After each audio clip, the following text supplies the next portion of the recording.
when people say we just have to defeat Hamas, it's an idea, it's a resistance.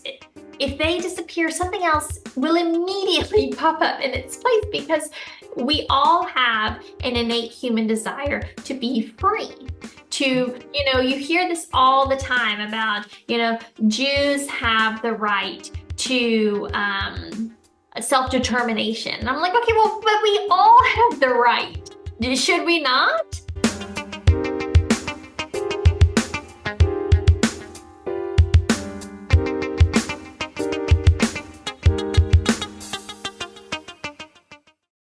My guest today is Melissa Witte. She caught my attention on Twitter because she has a lot of very interesting views that you wouldn't necessarily expect to belong to the same person.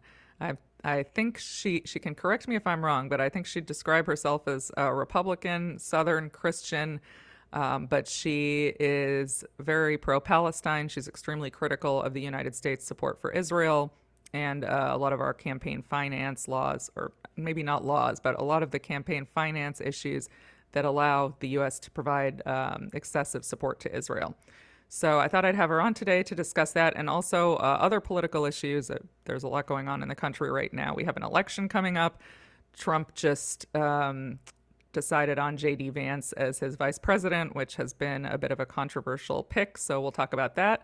Joe Biden just decided to withdraw from the presidential race. So apparently Kamala Harris is the nominee, although I guess it's not 100%, but probably. So we'll talk about that as well, and a lot of other interesting things. So thank you so much for joining me today, Melissa. Thank you for having me. Can you tell us a little bit about your background, like where you grew up, your educational background, and your political views? Yeah, I'm technically an Army brat, but for almost all my life, I've lived here in Fayetteville, North Carolina, which is right next to Fort Bragg, now Fort Liberty. As you know, I'm sure maybe some people know that it changed, but my dad was in the Army for 27 years. I Oh, was wow. married to a Green Beret who is also Wow. retired. We were married for 10 years, and then and my boyfriend now is I'm divorced, and then I have a boyfriend who he is retired Army as well. So I've been around the Wow. military my entire life. Um, and yeah, I was, kind of raised in a very patriotic, conservative home. Wonderful parents, wonderful upbringing, and Israel was kind of one of those things that it was just a given. It wasn't ever like talked about like a bunch in my house, but so yeah, I think most people kind of assume that somebody like me, being conservative, white woman, from the South, I think again that's just kind of a given, and Yeah. I just take a different approach to it, and usually, I've been pleasantly surprised, especially in recent years, that I can typically get people to at least concede that I make good points. That's good. Yeah, I mean it's funny because your bio on Twitter, I forgot exactly what order you say things, but something like, Southern Christian patriot, and it's just very, I have to admit, as much as I try not to judge people or make assumptions, it's hard for me to have pro-Palestinian go with that. I mean, I have some issues with the term pro-Palestinian because I think it's simplistic, and but just for the sake of the ease of listeners, let's say that's more or less your view. It's just really rare to see that confluence of characteristics in one person. So I thought it was very interesting. And before we get into that, can you talk a little bit about your family's and your ex-husband's experience in the military and how that shaped some of your views, not necessarily about Palestine, but the Middle East, our wars in the Middle East, especially? Oh yeah, yeah. So my dad deployed to Desert Storm. He went to Kuwait. It's kind of funny because yeah, everything changed after 9/11, right? But during Desert Storm, I specifically remember him bringing us home, or sending us home, like burqas, like, well, not like a full burqa, but it was Yeah. like a face covering and then the head covering, and we used to wear it. It was so exotic to us.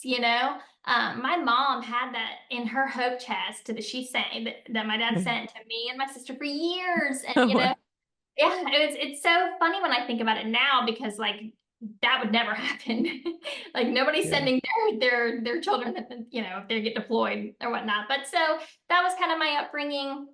My dad went to Desert Storm. Obviously, 9/11 happened when I was in 10th grade. Yeah, I watched it. I don't want to say, radicalized, but obviously like very gung ho. We have to go get them. I can't believe Oh, us, you know, kind of thing. And not really understanding the complexities and whatnot. I'm very torn on Afghanistan. I don't believe in nation building, but I do believe there obviously has to be consequences when you attack. Um, so that's kind of a really long conversation in and of itself. But then Iraq happened, and that happened when I was a junior in high school, or no, I guess I must have been a senior when we invaded. it Something. was 2003, yeah, something like that. You're a couple of years younger than me, so I think you were probably a junior.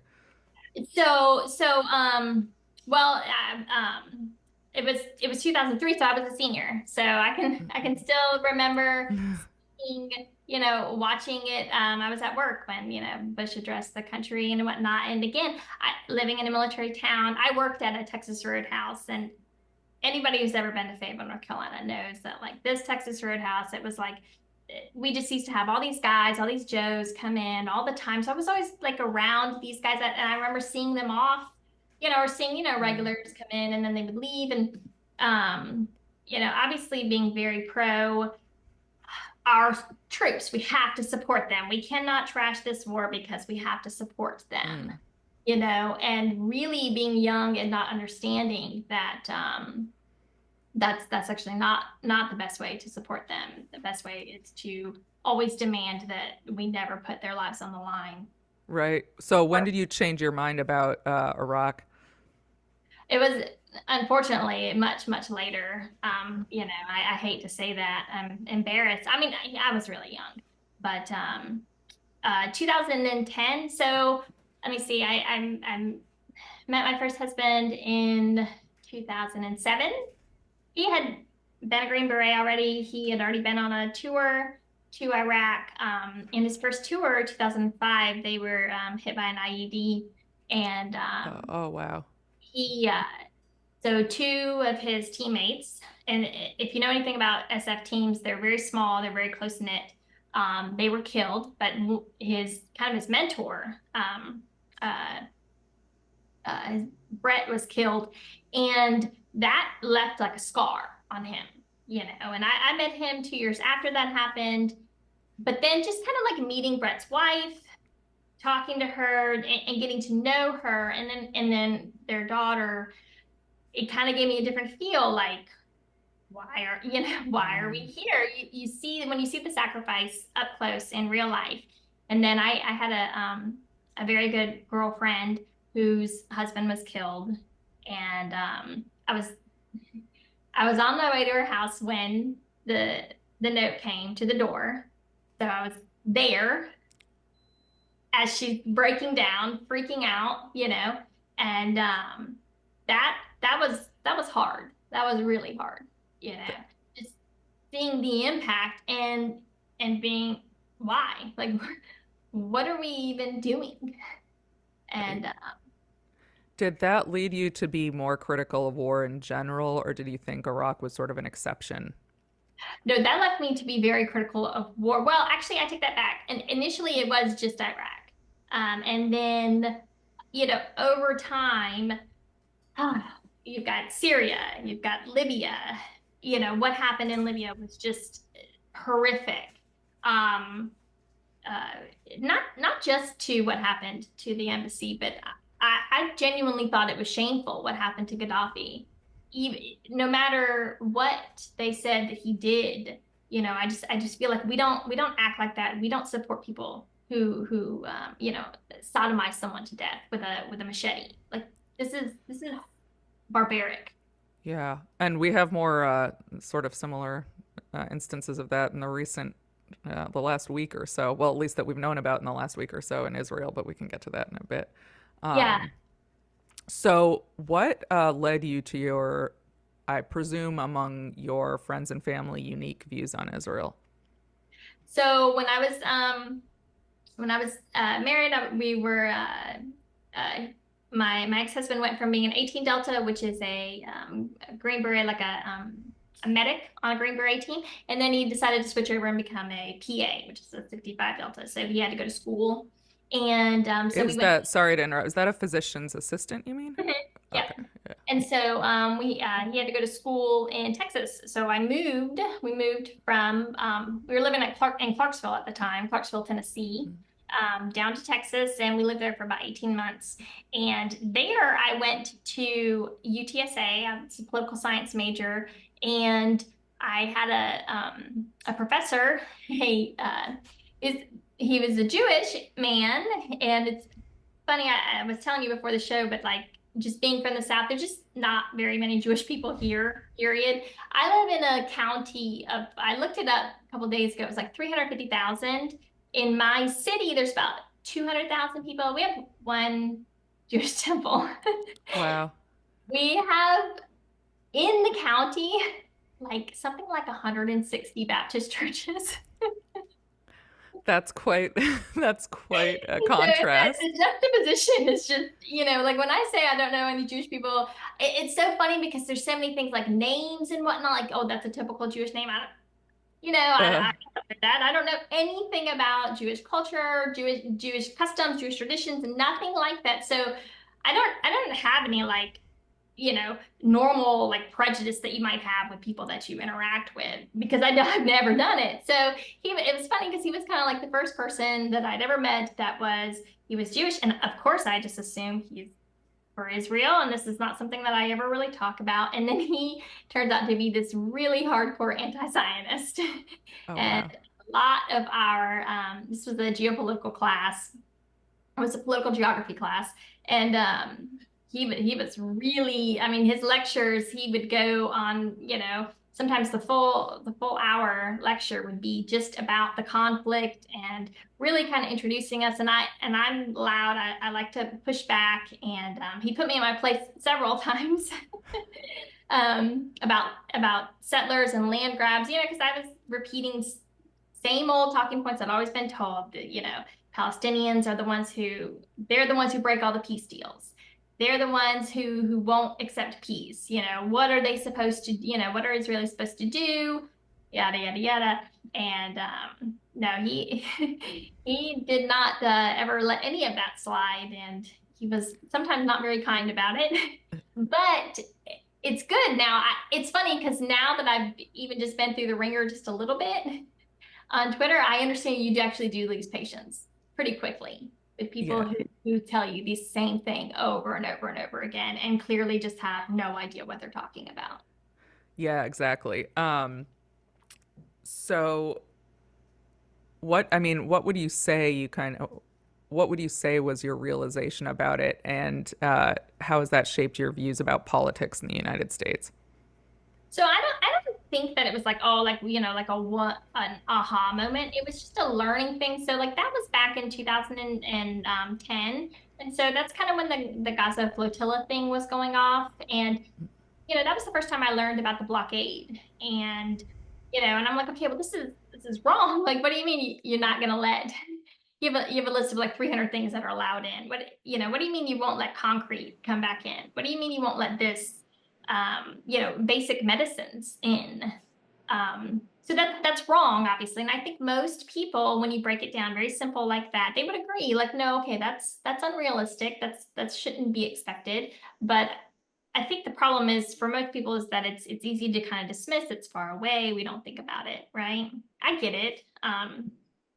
And uh it wasn't until I really started in my final year in college, started looking into lobbying and the money in politics, that I started to really kind of say, hold up, this is the Israeli lobby has kind of a ridiculous amount of influence, and I actually wasn't aware. I don't think most people, I think even people who thought it was bad, weren't quite aware how significant the influence is until this latest event. And that was when I started to get really turned off. at the way, because my issue is like I'm a partisan, I'm a Republican, obviously, and AIPAC is not partisan. AIPAC is, and so I see, my Republican politicians going hardcore for Israel. And I'm like, but their lobby is pushing for progressives. Their lobby is helping getting people who are ideologically, you know, demonic sometimes, in my opinion, is helping getting them elected just because they're saying the right things on Israel. Like, I have a real problem with you all aligning with this lobby and pushing them so hard. Yeah, I mean, both parties really, as you've identified, are heavily influenced by the Israel lobby, especially AIPAC, but also other groups. I mean, now, the right is kind of acting as though the left is this pro-Hamas, pro-Palestinian party, which is completely ridiculous because in practice, the two really are not very different. I think over the last couple years, the left has come to say some nicer things, or left-leaning politicians, they'll say nicer things, but they don't actually do anything. I mean, Biden, for all of his talk, has not done anything, I think, necessarily different than Trump would do. But why do you think that the Republicans are, given, this sort of more patriotic America first motto that they have, it's almost stranger that they are so beholden to Israel and they're willing to look out for Israel's interests above our own. I mean, as you and I were saying before this, I think that it's pretty clear that our unequivocal support for Israel actually makes us less safe, despite what people say. And despite what people say, the Arab world does not hate us because we're free. They don't hate us for our freedom. They don't hate us because there are a lot of Jews who live here. They hate us because first of all, we have had a lot of territorial acquisition in their land. And then also because we've unequivocally supported Israel to the detriment of the Palestinians. Having family from that region, I can tell you that that's why people don't like Israel. Sorry, that's why people don't like the United States. So I think this makes us far less safe. So, I mean, you really think that the lobby is so strong that it's overriding Republican politicians' ability to look out for our citizens' interests? So, yes. And something that's kind of a little confounding, I think, if you just look at just the AIPAC numbers, and when I say AIPAC, I'm talking about their entire umbrella network, which includes more PACs than just AIPAC. Right, yeah. When I say AIPAC, that's kind of like that's the pro-Israel lobby, essentially. Right. But if you look at their numbers, the money is not split even. Republicans they're actually pretty cheap dates as far as Israel is concerned. Democrats get about 2/3, 66% of the money, and then Republicans get a third. And this is consistent pretty much every year. It costs a lot more money to buy off the Democrats. Don't get me wrong, they do it very successfully. So is there an argument that the pro-Israel lobby doesn't have to spend as much on Republicans because they would be more inclined to take Israel's side anyway? Yes. So there is definitely a religious and a tradition attached to Republican support for Israel. Absolutely.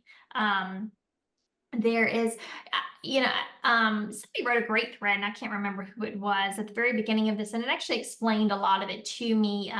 They talked about, kind of conservative boomers, how so much of their idea of America and what America stands for is really, really wrapped up in World War II.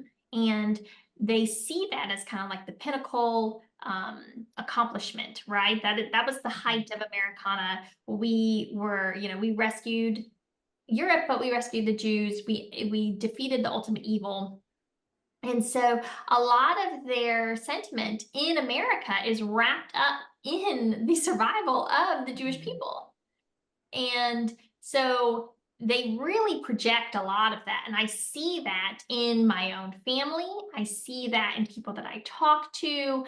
At the end of the day, when it's all said and done, when they cannot argue with me anymore, they will always revert to the Jews have just been through so much. Just let them have the land, Wow. you know? And it's very, and I'm like, okay, but the thing is that the Palestinians didn't have anything to do with that. Like, Yeah. and you know, if somebody came to me and said, "Hey, give your house to these Jews because they've been through so much," I know exactly what I would tell them, you know, and I know exactly what you would tell them if it were you too. So I think it's really easy. But again, this is very far away. This is not, you know, it's not something that anybody has to think about on a regular basis. So it's a very easy default position. But because conservative the base is it really is heavy on the boomer end, you see that, and that's kind of like the default. So have you noticed a difference among younger people? I don't know, people our age, people even younger than that. Do you think there's a change that's happening on that level? Oh, yes. I don't want to say there's like, you know, maybe not necessarily like me. I'm kind of, I don't want to say I'm like a bleeding heart, but I really empathize with the Palestinian cause because I just kind of think like if this happened to me, I know that I would not give up. I would not. I would be just as stubborn, just as dug in, heels in the dirt, fight to the death kind of, you know, because that's just my personality. I'm very patriotic. I'm very and that's something else that I don't understand about conservatives sometimes. I'm like, you know, like you guys are all like, you know, don't tread on me. Yeah. So try that in a small town, and then you just expect these people to lay down and take it. I'm like, give me a break. If the government was doing this to you, you all would be freaking strapped to, I mean, you know, I say it all the time. Like if the government had done to me what Israel had done to these people, I can tell you, it just I actually think that we would give the resistance a run for their money as far as what our response would be. We are not the kind of people that just lay down and take it. That's a And I don't this isn't even a government that they remotely elected. It's an occupying force. They're not allowed to have their own government. So it's even, I mean, it's arguably much worse. right. Yeah. You know, and so that's what I just and I've cornered so many people on this, and you know, they'll either give me some kind of half-assed answer or they'll, you know, but I've had a couple people say, you know, I mean, you're right, but so they get it deep down. And then usually with those people that say that you're right, they just kind of back off. They don't say anything. But I have found I've tried many different ways. I've not been very kind to some people. I've lost my cool many times. I don't drink and post. There are a couple on the Zionist side who clearly do drink and tweet. Yeah. I've gotten some very bizarre accusations. I'm like, I have no idea what you're talking about. You just Yeah. I just go full bitch mode, and I am mean, and you know, Well, and you're very sharp. And then another thing I really like about you that I've noticed is that you are very willing to change your mind and admit it, which not so many people on Twitter are willing to do. So I've noticed that and come to appreciate it. yeah. I mean, I try not to dig in too hard as far as especially like you know if it's like a facts thing, you know, just accept it, move on. It's not that big of a deal. Um, yeah, I don't know. There's a lot of time wasted defending bad bad positions. Uh, Try not to do that, but. So to get back to my initial question, do you see hope among the younger people? Because I cling to that. I really, really want to see something happen for the Palestinian people before my father dies. He's like 73. It's his dream is to see his family get some rights and have a state, or at least have equal rights in Israel. So I keep on hoping that something will change. I've been hoping for a few decades now. But yeah, I was wondering what your take is since you clearly know a lot more people on the Republican side than I do. So, I mean, obviously, you know, the boomers, it's my biggest worry is there's going to be some kind of false flag because that's all it's going to take for them. Someone else just said this to me the other day. That is my biggest worry. You know, you notice kind of a pattern with some of these attacks, how they take place. I try to watch my wording on that because I personally don't believe that October 7th happened by accident. I don't believe it was nearly as, but I know that there's a lot of people that take a lot of, I don't want to say pride, but they think like these are real resistance fighters. They really did do this, and I don't want to necessarily like take away from that per se. And I know there's a lot of, I know I'm probably already stepping in it right now, even saying anything like that, because I know what everybody's going to say. You can save it. I already know what you're going to say. And, But do that you condemn October 7th? That's the question. I'm terrible thing. joking. Yeah, no. I'm like, terrible things did happen, and my heart breaks for the people who actually had to go through all of those things. On an individual level, obviously, nobody deserves anything like that. But there is a bigger picture, and considering what has transpired in the 10 months after, it's really hard to still get worked up about that. It was hard to get worked up 10 days afterwards. Seeing what has happened, we've seen a lot of the accusations get totally debunked. Things that happened, some of the stuff is just so outrageous. Somebody linked me to an article the other day that was from very early on. I couldn't believe it was still up, and it was Netanyahu saying that they had gathered up children and wrapped them in cord and then doused them in gasoline and lit them on fire. Like just a blatant lie, like a total fabrication, I mean, I was just like, I can't believe this is still up. This was like 2 days ago, Yeah. I mean, so much of this has been debunked, and it was clearly just touted in order to justify what they knew were going to be horrendous atrocities in Gaza, including, I mean, most of us who know what's going on knew months ago that there was terrible torture going on at that Sde time. I don't know how to pronounce it, but there had been numerous international reports, but of course they were ignored for the most part, and it was only when three whistleblowers came forward and reported on the horrendous atrocities that were taking place there, including raping a detainee with a metal pole until his insides basically fell out, and handcuffing somebody so severely that his hands had to be amputated. Just horrible things. And these are detainees. They have not been charged, let alone convicted of anything. And many of these people turned out to have nothing to do with Hamas or any kind of militancy. They were totally innocent. And ironically, the 9 of the soldiers who were apparently involved in this were arrested. And Israelis rioted, not because of what had happened to the Palestinian prisoners, but because of these people had been arrested. And all these people on Twitter are saying, they're innocent until proven guilty, innocent until proven guilty. Okay, all good enough, but you're the same people who are saying that all the Palestinians who are at this camp must be Hamas terrorists and deserve to die. So it's just such hypocrisy. It's unbelievable. Right. That reading through, and I do, I'm like your classic woman, right? I get all hyper emotional and worked up. I do. I'm like to a T, walking around yelling, and so there were some images early on that really stuck with me. The one that I said I can't do this anymore was the little girl on Super Bowl Sunday. The one that she had her legs blown off and she was thrown against the wall. And so I don't. So I try to filter all of that stuff. So I never look at it anymore. I can't, because I could feel myself. It's not good. It's not. I can't even imagine what the people go through living there, because I can't even handle it in my house. I want to drink all the time because I'm like looking at these terrible images and there's nothing I can do. So I can't even imagine seeing that in real life.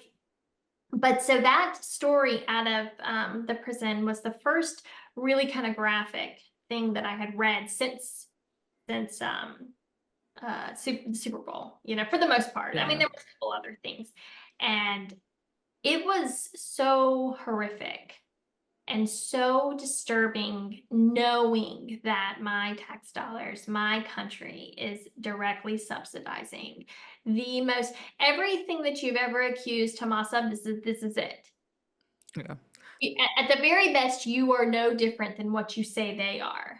At Yeah. the very best. And at the very worst, you are 1,000 times worse, because everything you've said that they do has been debunked thus far. So, so I'm like, it was so disturbing. And I actually confided in my sister, who she and I have disagreed vehemently on this, and she was really, really bothered by this, and she was Wow. angry. This was the first time that I saw her really angry about what is going on. I sent her the articles. She was furious. And so, just seeing them riot for these people. I was actually shocked that they sent somebody to arrest the soldiers to begin with. They were under such international pressure. I think they knew they had to. It's wild. But It's wild because you don't even hear anything in the U.S. It's I so know. crazy, you Yeah. know? I And I know. mean, if this were Putin, we would be invading. Right. We would be invading. And here, so I mean, that brings me to my next question, which is, I'm sure you get asked this. I have less of a problem with this question, but why do you care? Why do you care so much about Israel and Palestine? There are atrocities going on all the time. There's Boko Haram, this and that, and I have an easy answer. My family's there, so people don't ask me that question as much. But I'm sure you get asked that question. And what is your response? I think sometimes the the reason why I kind of get really passionate about it is, I don't think about it too. Obviously, the U.S. is directly subsidizing all of this. It's not just that, like, oh, we support Israel. It's that we're literally sending the cargo planes full of bombs every single day. We're the ones. Number one. Number two, and I said this from the very get-go, is that Israel, after 10/7, was blinded by revenge, and they were going to bite off more than they can chew. I could just sense it. I could feel it in my bones. I'm very aware of the geopolitical situation. I have a minor in geography. Like, I love geography. Yeah. I know it very well. I know all about uh, the Iranian proxies all around. I'm well versed in it, so I knew the challenges that they were already going to face, and then some of it. Maybe it's ego, maybe it's just personal rebellion at the thought that, like, I'm supposed to support Israel, and yeah, because everybody thinks it's just a given, and I'm like, no, and I'm actually going to tell you that here's, if you want to listen, I'll tell you. I'll Well, tell also, like, because our government is funding it and we veto all these, UN resolutions and things that could potentially put some pressure on Israel to change the circumstances, because we're responsible for that, our protesting can actually change it. I mean, I don't necessarily mean you're going to protest in the absolutely. streets, but our, yeah, go ahead.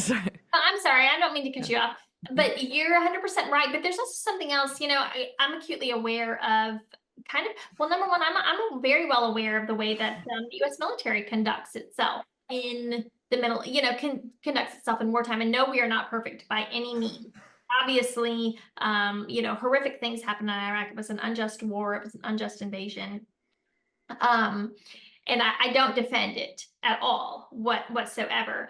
But I do know, having been married to a Green Beret, having, dated my boyfriend, we are common law married, I guess. Our soldiers don't treat people like that. They just don't. Like, you had, when Abu Ghraib happened, that was a big deal. I remember feeling a deep shame about that. I was just disgusted by those soldiers and the way that they acted. And I'm not saying that it doesn't happen. It absolutely does. And when you put men in war, terrible things are going to happen. It just, whether it's Miley, whether it's the Nova Festival, whether it is Abu Ghraib, but it's different, obviously, when you have these bursts and then you have accountability. And then when you have what seems to be a sanctioned policy of anything goes, and you know, and this is our government directly subsidizing, but not just that. This is our government telling me that we have to support them unconditionally and we'll stand by them no matter what, and giving 58 standing ovations to. And not to mention, I mean, they call themselves the most moral army in the world. So while they're posting photos on social media of all the atrocious things that they're doing to Palestinians and their property, so that makes it all the more outrageous to me. Having been through excuse me, four four combat deployments, my husband never sent me anything. Like, that's just bizarre. That would have been like, what the hell? Something else interesting, my ex-husband, when he was deployed, I think about this sometimes. They would, being a team, an SF team, they would live in these towns. They didn't actually live on the bases. They would be buried in with the locals, you know. Yeah. Now we call those human shields. But when the US military is doing it, apparently it's totally fine. Yeah. They used to have a maid, they used to have, and they used to dress like the locals. They never wore the SF guys, they never wore they didn't wear their freaking fatigues over there or anything like that. I have like tons of pictures, or I used to anyways, of him in like the long garb and everything like that, full beard. No.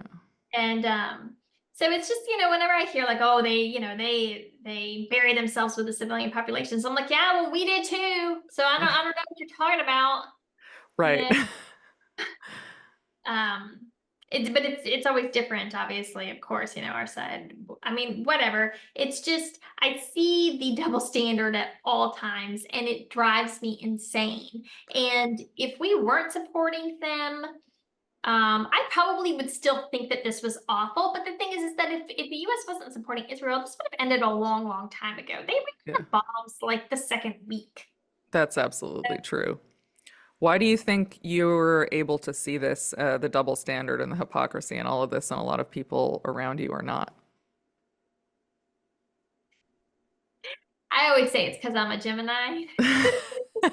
Surely there are a lot of Geminis in North Carolina, though. So I Do you always say attribute that. it? Do you attribute it to the professor you had, or the I attribute family? it to. So I wanted to be a lawyer for a long time until I actually worked for a lawyer. And so I spent a long time getting assigned point of view, uh, assignments, having to research and things like that. So I think that kind of like left me open mind. I worked for a criminal defense attorney for a couple years, uh, which again is kind of like on the opposite side. And when you work criminal defense, you learn basically that the government lies about almost everything. I was a criminal defense lawyer for 9 years, actually. Okay, yeah, Yeah, yeah. So yeah, it's interesting because the first time that I learned that, just going in, and I remember the first like real discovery packet I ever opened up, and I was like, hold up, this is not this. None of this is lining up. This doesn't. Hold on, they are lying. Like, oh my God, they are lying about everything here. Like, I can prove it over here. And I was lucky. I worked for a really small law firm, so I actually got to sit at the counsel table for a couple oh trials. wow. And so and we did a really big one it was an attempted murder trial, and everything about that case. I could talk about that case. It was a full trial, everything. It was the craziest thing I'd ever seen, what happened. And basically everything the government said happened was a lie. And just knowing how they use this, and then unfortunately, the ways in which you're allowed to defend, especially if maybe your client doesn't have a very good defense. It's, I don't know, it's interesting. It's just whatever the government presents, you just view it with skepticism a lot. That's why I was so shocked. So I was a COVID dissident, I guess you would say. I disagreed with the government's stance on COVID restrictions. And I was sort of probably somewhat in the position you are now, where I was on the left and everybody around me was like, and I was in New York City. So you can imagine where it was like the COVID capital of the world. And people were tattling on each other for going outside. And if you didn't wear a mask, you got screamed at on the street. That happened to me many times. I mean, it was crazy. And so I became friends with a lot of COVID dissident people, both on Twitter and in real life, and sometimes both. You know, I'd meet them on Twitter and then meet in real life. And that sort of became my community. And then after October 7th, I couldn't believe what I was hearing. Like, first of all, it's so bloodthirsty. Most people did not know very much about the situation clearly. It was very clear from what they were saying, but just like calling for Palestinians' blood, just like get them all, they're all terrorists. And then so trusting of both the Israeli and the American government. And I'm like, wait a second, our whole thing has been we know that the government is dishonest and they lie all the time to get you to do certain things or get you to go along with certain things. And you don't realize that that's applying here. Yeah, yeah, I know that was one thing that actually used to kind of piss me off a little bit. I thought, you mean to tell me that you want to sit here and say that you think that the government put out a vaccine to murder millions of Americans? You think our government did that, and you don't think that they're above that, which, I mean, we can talk about intent all day long, but at the end of the day, people did die from a lot of things, whether it be, the measures taken, whether it be, deaths of despair, all kinds of things from COVID. Terrible things were inflicted on our people by our government for nefarious reasons, a multitude of them. And yet, when it comes to a foreign government, y'all think they're not capable of doing the same damn thing for their own purposes? Give Right. me a freaking break. All I right. know. It's It ticks me off because I'm like, so what, you say our government, our people are murderous villains, but the other ones, they're golden? Give me and I used to have this one guy that he followed me for a long time, and he would get so mad at me, and because he was very anti-vaccine, and I think he was some kind of investment banker, but he was Jewish, and he hated Netanyahu for his vaccine mandates. This was not a dumb man by any means, but he used to say, but I need you to support them and him right now. Like, what? what? I don't, what? It was so bizarre, you It's know? very bizarre. I don't know. I don't know exactly how to explain it. I think there's some anti-Arab racism or anti-Muslim racism, bigotry, and a lot of people just think, okay, this is like 9/11. It's Muslims and there's terrorism happening, so it's like that, and we have to support the Israelis. And then I think just a lot of bigotry. And then most people have not heard the Palestinian side. I mean, our media is saturated So with it's awful, the yeah. side of the Israelis. So I've been encouraging my father to tell his story more. I mean, I can kind of tell it for him, but he grew up under the occupation. He can really tell people what it's like. And no, I mean, nobody I know would put up with that for a day, Oh, let I know. alone for 50 years. There's a story. It was this came out in 2022, and there's a guy. I think he's a journalist now, but he was a Hill staffer for a long time, and I can't think of his name right now. But I remember him sharing it, and yeah, it's kind of one of those things where like you never know where people are going to fall on this, and it doesn't come up that often. But it was a story of a man who was a grocer out of Minnesota. I can't remember the Minneapolis. And 2022, he had moved home to Palestine. He had come here in the 60s, late 60s, built a life here came here as a refugee, but he was very successful. I think he opened like 12 grocery stores in the Minnesota area. And Amy Klobuchar, she's Minnesota, right? I think that's right. Okay, yeah, because she's the senator. So, anyways, he's coming home. He's moved home to the West Bank, lived there for like 2 years, and he's out at his cousin's house. They're playing cards till late in the night, drinking coffee. He's coming home, driving home. It's 3 a.m. and he gets stopped at a checkpoint, and he is told to get out of his car, and he says he can see his house. He's not getting out of his damn car. He's going home.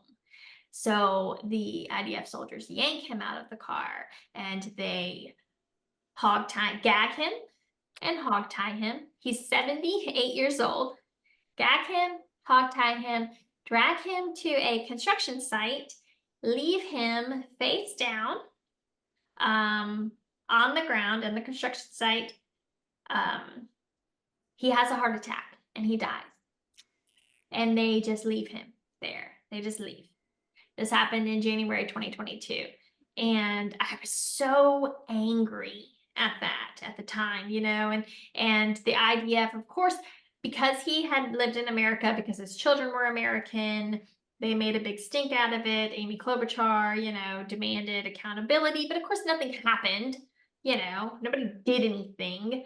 The IDF, you know, Israel said, you know, well, he had prior heart conditions, and so they just kind of, you know, they said, you know, we reprimanded the soldiers involved, but there's no. I was reading an article about him the other day because I was going to make a post, and it said, you know, a Palestinian autopsy. Not an autopsy, but it's got to be a Palestinian autopsy. We've got to make sure we put that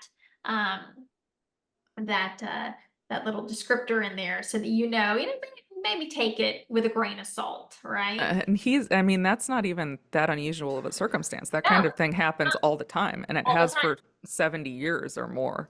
Yeah. I And remember actually when I was there when I was in 1997, and I haven't been back because things got too bad after the Second Intifada, and my father really didn't want us to go back. He thought it would be too dangerous, and we didn't have. I mean, it was difficult the first time. The Israelis put any Middle Eastern family through a very hard time to get through. You have to wait for hours at the airport. They might not let you in. They search you. Getting through checkpoints is difficult. We had to go through a lot of checkpoints to get to my father's village. So, in any event, I haven't been back since, but I remember my brothers and our cousins somehow made a like fake gun like out of wood. It was just for fun. They were young. They were like, 12 or something. And they went through a checkpoint, and they showed my dad the gun after, and they were all excited, the fake gun. And my dad was so mad, and he was like sweating. He was like, if the soldiers at the checkpoint had seen that, they would have shot all of you immediately. Like, this is not funny. yeah, yeah. It was, I mean, it stuck Yeah. with me. Yeah, no, and your dad wasn't even being hyperbolic. Like No. he was, It was real. He was sweating, like I could yeah, see. And no, yeah, he's a very mild-mannered man. He never yells. I think the incident stuck with me because it was the one time he lost it at my right, brother's. He was like, yeah. uh, And it's so frustrating to, again, and it makes me so mad with these children. I don't even know. Every time I think about it, I was watching an interview with an American doctor the other day who had been in doing emergency medicine, and just you could just see it on his face. And I was like, he gets to come home, and it's already like my heart is breaking for him. Like, how do you deal with that? But then I just think, like, what happens to people who have to stay? Like, yeah. how do you expect them to ever be normal again? None of this is going to everything's just going to get worse. War Oh, just makes everything so much worse. there will be, I mean, for every child who lost his or her Yeah, yeah, parent or sibling, there are going to be 10 more Hamas terrorists. I mean, Israel just made things way, absolutely. way worse. And everything, this thinking is so short-sighted that you can eradicate Hamas by bombing the shit out of people. Excuse my language. No. And that was another thing that was very frustrating for me, arguing with conservatives right after 10/7, because I'm like, we did this for 20 years. Yeah. Could I mean, not. it might work for like 6 months, but they're going to recruit more people. As I mentioned, like the people who lost loved ones, they're going to be much more susceptible to recruitment. And Well, that's what happened in absolutely. 2014. So, Absolutely. And do we blame them? Of course not. I mean, they're only human. They are human. And so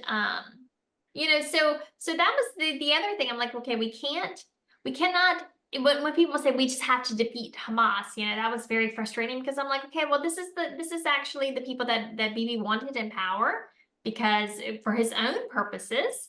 I'm not saying he worked with them. Obviously, that's not true. But but Hamas, it's an idea. It's a resistance. If they disappear, something else will immediately pop up in its place because we all have an innate human desire to be free. You hear this all the time about, Jews have the right to self-determination. And I'm like, okay, well, but we all have the right. Should we not? No. To self-determination. Well, And they think, I mean, you hear so much like, well, there are all these other Arab countries. They can go live there. I mean, first of all, that's they want to live on their own land with their own communities and their own families. They would be dispersed. And also, Palestinians do consider themselves a distinct people. A lot of people will say, oh, but there was no state of Palestine before, not, so there's no such thing. Well, I mean, the people who lived there thought of themselves as a distinct group. My father was actually talking about that. The Jordanians prohibited them by law. The area, for those who don't know, the area was under Jordanian occupation before Israel came to occupy it. They were prohibited by the Jordanians from referring to themselves as Palestinians because the Jordanians were worried they would want self-determination. And actually, my father was saying when the Israelis took over, they were happy. They thought like maybe it would be better than the Jordanian rule, but then it ended up being way, way worse. America, obviously we are a nation of immigrants and whatnot, but my people, we've actually been here a long time. So on my father's side, we came in the 1500s. I can trace Wow. back. And on my mother's side, the early 1800s. So if you told me like I had to go somewhere else, I would say, what do you mean? Like, oh, well, you're white, you can just go to the UK. No, no, actually I can't. This is That's that's more or less what it would be like. Why don't you just go live in Ontario, Canada? What's the exactly. problem? Exactly. No, America is my home. America is in my blood. And it's interesting because there's this weird mesh on the left to where like the anti-colonialism, anti-imperialism, where it kind of meshes with like the Native American cause, right? Right. Of like settler colonialism. And I feel like it's a little different. So I'm like, I actually don't align with those people because I'm not giving this land back to the Indians either, okay, because they were here a long time ago. And I know there's going to be people who listen to this who don't agree with me there, but it is what it is. My people have been here for a really long time, and I don't have anywhere else to go. And so, no, we're going to dig in our heels, and I don't want to go live as a refugee in Canada or in the UK or Germany or whatnot. And I don't expect Palestinians to want to go live as a refugee in Saudi Arabia or Egypt or something like that either. This is Exactly. their land and they're fighting for it, damn it. But I will say this, I do not believe in a two-state solution. I No. just I don't. I think it's actually the dumbest idea I've ever heard of. I hate the whole thing. Um, So, first of all, why? And then what do you think the solution is, if there's a solution? well, why? Just geographically speaking, it's just dumb. You got Gaza over here, you got the West Bank over here. Uh, And you all know, the settlements in the West Bank now that you'd have to and deal then with. the settlements in the West Bank. Um, this whole idea of a Jewish state, I take a lot of issue with as far as America ensuring a Jewish state. Ethno-states are obviously antithetical to everything that America was founded on. And so, yeah, it would probably be nice if I could be around a bunch of Christians all the time too, and I could like just kind of exclude everybody else. Might make my life a little easier. I don't know if I necessarily want it like that, but we don't always get what we want. And American resources, American money should not be used to further or secure foreign interests. Period, number one, but definitely not foreign interests that are actually contradictory to our founding values, which definitely would be against. They fully reject this idea of preserving a religious state for someone, for foreigners or even for ourselves. So I I totally take your point that it's almost impossible to create a sort of contiguous or in any way meaningful Palestinian state at this point. I also don't see the Israelis giving the Palestinians in Gaza and the West Bank citizenship because that would, give them what they call a demographic problem. So there would have to be enormous international pressure, so which, yeah. let me, I came across something today and I screenshotted it because I found it very interesting. This is a Brookings poll from July of 2013, or excuse me, 2023, July 2023 it says.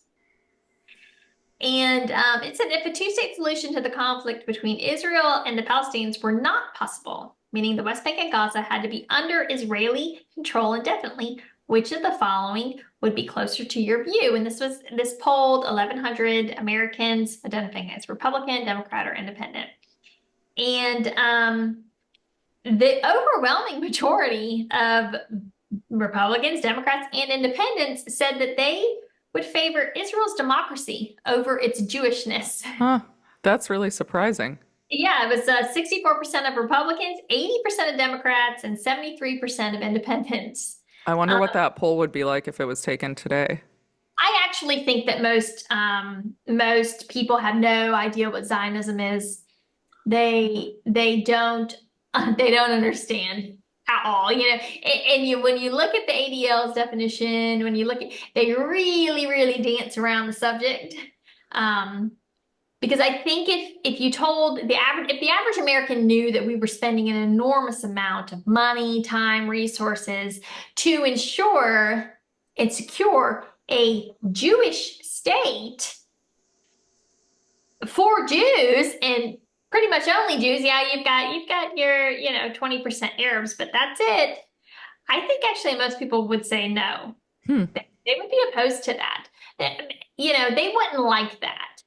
And so, and I'm sure that the polling agrees with me, and that's why you see the message very carefully curtailed in such a way.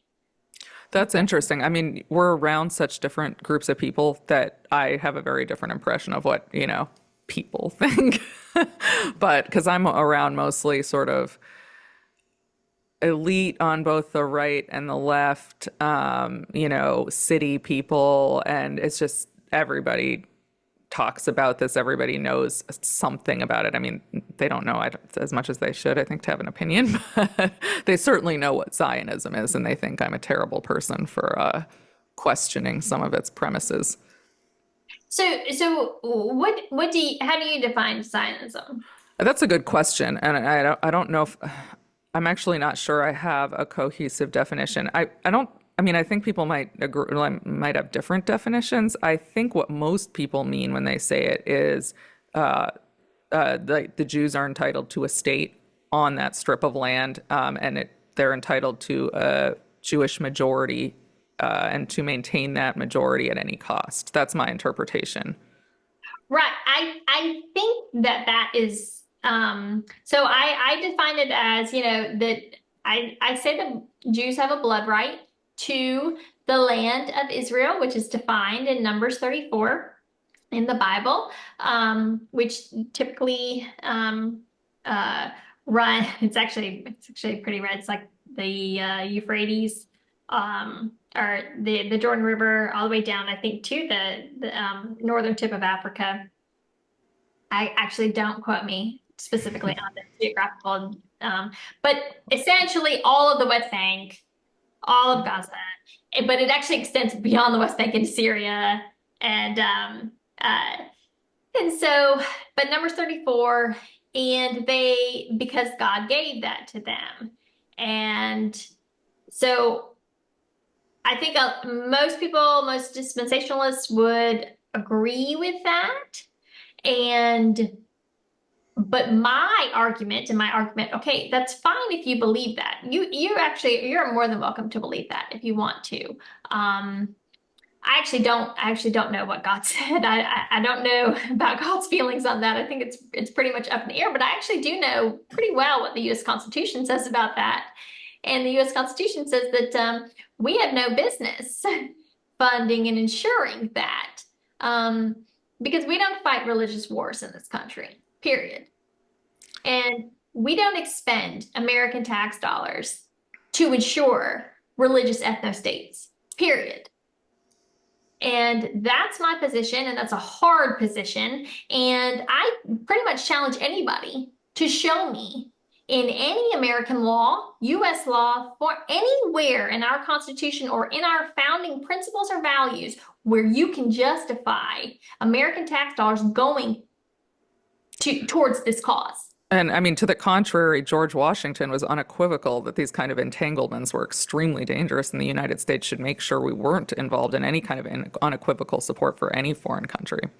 Absolutely. And this is why you see our representatives cling to this two-state solution BS as much as possible, because they absolutely know that there is no justification for what they do. So it's why they cling to this fake idea that somehow we're going to solve all that, we're going to get a two, even though they all know it's never happening. And the problem with Trump was he actually said the quiet part out loud, when he said, Bibi, you don't want to do a two-state solution. And of course he doesn't. And the Likud is very clear on their intentions on that. They want no part of it. This is their land, and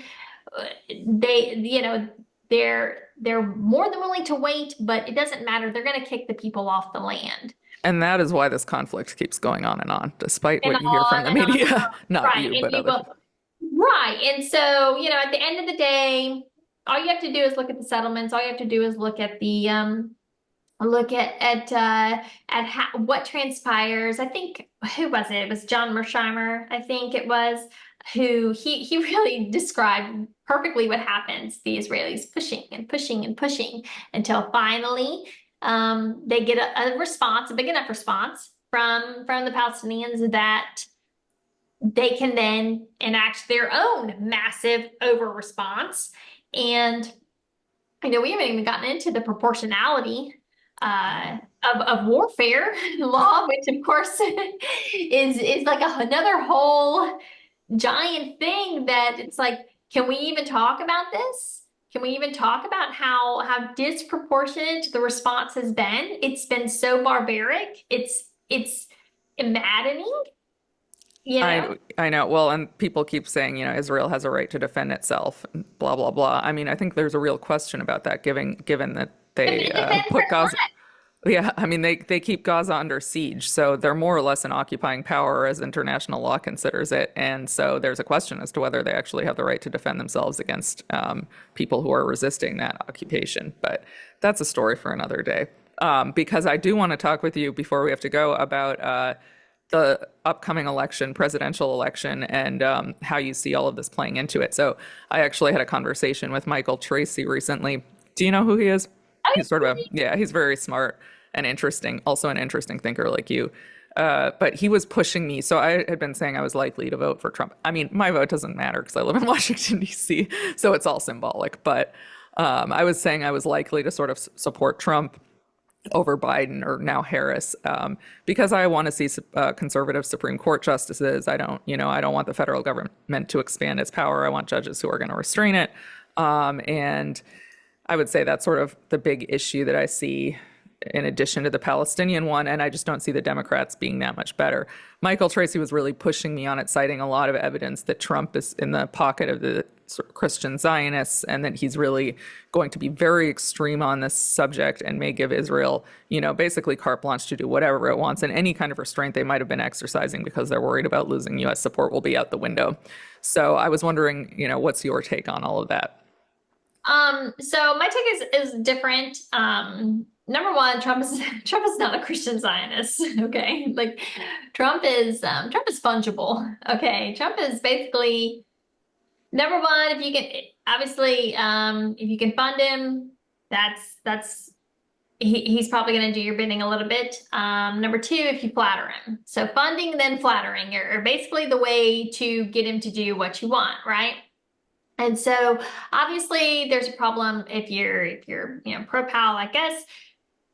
Miriam Adelson. Obviously, you know that the Israel lobby funds both sides. So there's something important to know about funding, and this is kind of where I can talk. This is where I'm really comfortable about um, what the funding does, what it doesn't do, and what it buys. So, are you familiar with Citizens United? Yes, yeah. Okay. So you know that Citizens United opened up the floodgates for super PACs.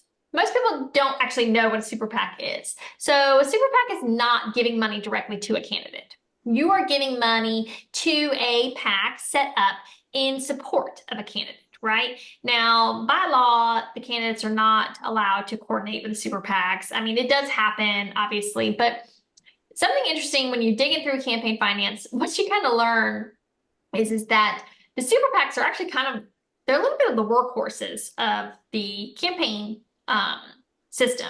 That's actually, if you want to see the money spent the most efficiently, it is going to be obviously the billionaires getting their max penny worth, right? So Miriam Adelson and obviously Sheldon Adelson, they were biggest funders for Republicans 2014, 16, 18, and 20, right? Giving hundreds of millions of dollars. They are one-issue donors, right? So some background, Sheldon Adelson was a Las Vegas Casino hotel magnate. casino magnet, right? So that's where he made all his money. Miriam Adelson and Sheldon Adelson was born and raised in America. He's Jewish, but he was born and raised in America. Miriam Adelson was born in Israel. She was a physician, Israeli trained physician. She even speaks English even to this day with an extremely heavy Hebrew accent. She moved to Vegas with her husband. She was kind of his connection into Israel, right?